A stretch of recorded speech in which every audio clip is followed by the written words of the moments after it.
Tre që... Isha me zonjën, unë isha për jashtë që ishte në balkon. Sa, si të bëjmë sa ta shikojmë një bajame se s'po njihet, i thash unë, mi hajde ta shikojmë, thash të vi, thash unë, se unë vetëm nuk hyja dot, do hyja e shoqëruar.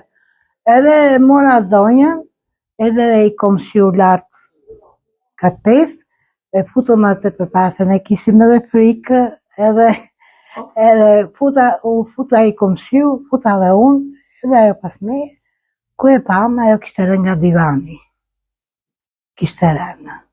Eri pasaj lajmëruam motrën në Tiranë, i tham këshu, hajde se t'ka tekur bajamja. Pasaj nuk e ditë kush foli me Selimen, nuk e ditë, aja tha do vi. Pasaj lajmëruam policin, kush e lajmëroi Zamira? Zamira, një komshi tjetër lajmëroi policinë, edhe policia për të tyrën e tyre. Sa ditë kishit që nuk e shikoni? Kishim ja... Ne nuk hynim me dinin fakt. Nuk hynim me dinin, sa ajo ishi qik nurseze, edhe nuk hynim me dinin. E sa hapin derën, se derën e ka të shkalmuar, ja ka shkalmuar i viri. Edhe, në fakt... Vetonte vetëm ajo? Vetëm, as hante, as pinte, nuk i dërgonte njëri, nuk hynte njëri. Vetë për vetë. Jo, pse dyshuat që nuk ishte? Ne dyshuam se nuk po njështe, se ajo sa i njëlte me shkop tavanit një komshie. Kishte nevoj për diçka? Ku kishte nevoj për një gjë. Po pastaj s'pa e ninim gjë.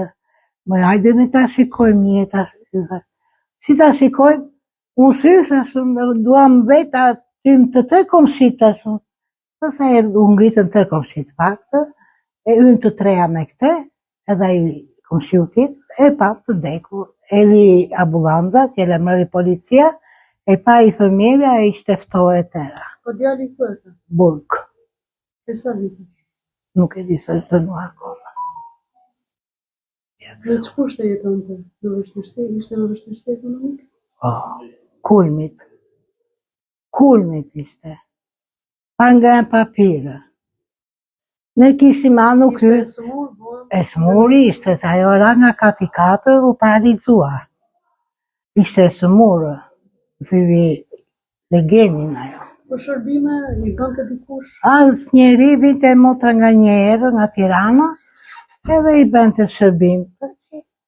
Ikte motra, ku të t'i bënë të? Institucionet?